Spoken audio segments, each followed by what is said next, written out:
All right, y'all, what's going on? It's Combo Breaker 99. I'm back with another video. All right, y'all, so I just wanted to do a quick video and give y'all my thoughts on the fight last night between Julianna Pena and Amanda Nunes, the rematch. First off, I have to say shout out to both ladies. I thought they both came with the fire. For one, Julianna Pena, she came as that wall once again, bringing that heart and that grit. But it was Amanda Nunes who made the right improvements, the right adjustments in this fight, and proved to be the better champion. It's like she said, she wanted to show that she was better on the feet, on the ground, all around. And she did that, with a clean, dominant sweep. I mean, Julianna Pena got in some shots. Amanda Nunes was definitely in a fight. But when it came down to it, Nunes showed the better work on the ground and on the feet. And she did the most damage, did the most clear damage in this fight and won every single round. I was impressed. I had to say this fight was 50-50 going into it. I had to stick by that because, for one, I think Julianna Pena, their team was hoping that Amanda was going to take the same approach. And if Amanda took the same approach, then, yeah, clearly Nunes would have probably taken another L, because Pena would have came with the same grit.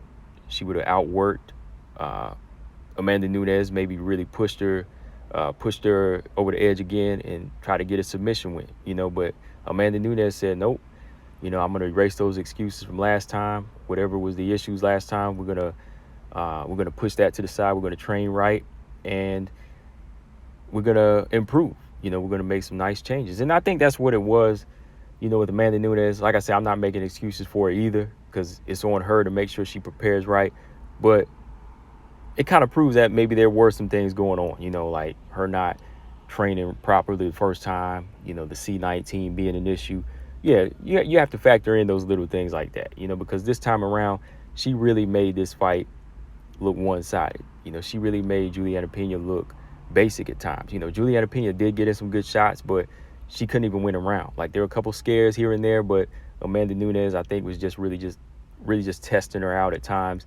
But when it came down to it, Amanda was just an all-around better fighter. I mean, Julianna Pena, for one, with her expecting Amanda Nunes to be the same, it just really made her look limited. They didn't know how to approach the southpaw stance of Amanda Nunes here, and first round, like when I saw her running into shots, the first thing I said is, yeah, this really proves the level of striking that Julianna Pena is on. Yeah, the upper body looked fine the first fight. I gave her credit for the straight jab and, the 1-2, but the next level of footwork, has to be shown. And the way she was running into the southpaw stance, just right into the power zone, showed you that level of Julianna Pena striking.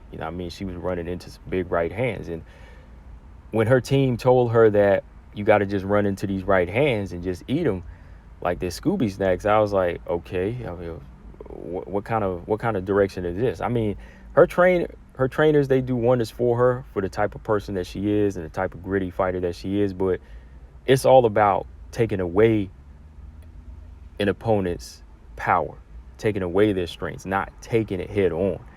And that's where Julianna Pena failed in this fight, thinking she could eat right hand after right hand. She did that, and she got dropped, like 5-6 times in this fight, right? Yes, she came back clear-headed, maybe a little foggy, but she never came back to win. She just kept coming back to take more and more punishment. And yeah, it might look impressive to some people out there, like, oh, she's a wall, right? Well, walls can be torn down. Walls can be slowly chipped away until they fall.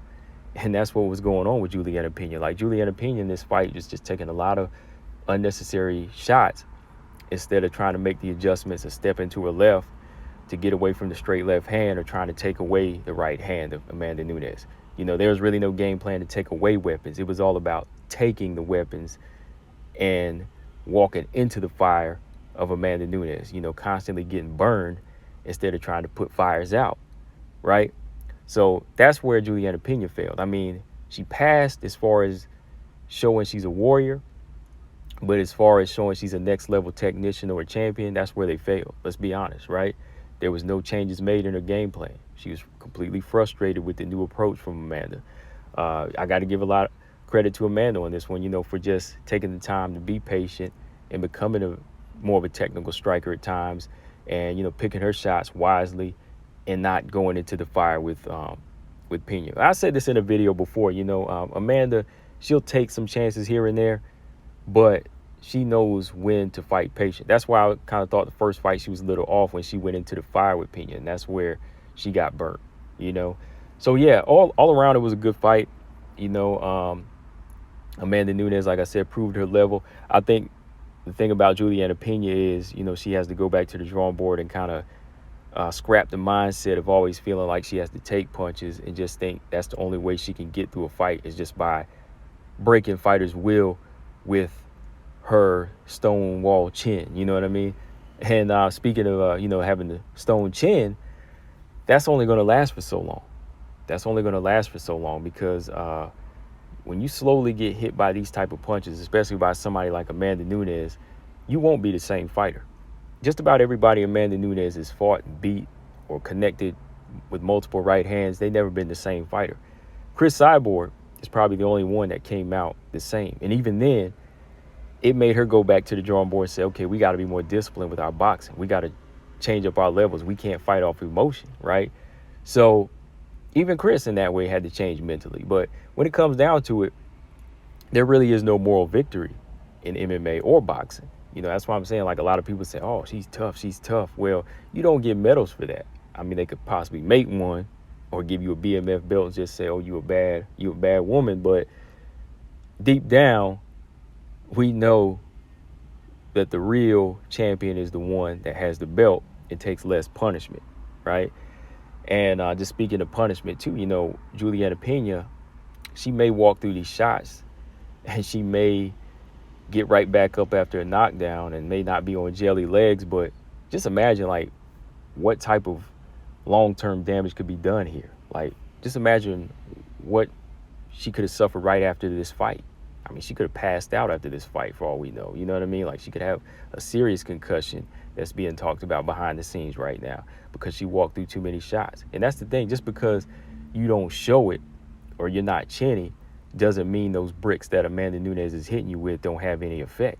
But they do. They do. I mean, she's got a big gash on the forehead from the elbows, wide open. She got a big knot on her head. She lost like almost pints of blood just by looking at the canvas. So just looking at all of this, you know, it's like you have to understand, like, it's about making changes in the game. And, you know, that's something I'm always telling people on this channel, too. Like, I love a good war, but I like to see a fighter make improvements. Like, I'm more so impressed by the one that takes less punishment and can make a technical match and take away their opponent's strengths. You know, that's what I'm about. But yeah, man, all around, like I said, good fight. I just wanted to kind of talk about it a little bit while I'm on the go here. But I probably will go back and do like my regular post-fight analysis just to talk about it round by round because, you know, I thought it was a good technical showing by Amanda Nunes. Still had a good amount of, you know, grit throughout the fight and action. But there was a lot of good technical work done by Amanda Nunes in this one. So yeah, from here, you know, Amanda, you know, she's the true champion. I'm not going to go out here and talk and all of that, but if you do want to say she is the greatest of all time, fine. I mean, she definitely did do something big in this performance last night. But as for Julianna Pena, I think it's just about going back to the drawing board and kind of balancing out her killer instinct, you know, not going head first into the fire. Like, there's no need to get burnt, you know, if you have other ways around, you know what I mean? Like, go around the fire sometimes, you know, you ain't got to go right into it. So I think there's going to be a much needed long rest for Julianna Pena. You know, a long, much needed rest after this type of 5-round war for Julianna Pena because, yeah, who knows what type of damage she suffered in this fight, right? So, yeah, guys, that's my thoughts for right now. Let me know what y'all think. Combo Breaker 99. I'm out. Subscribe. Peace.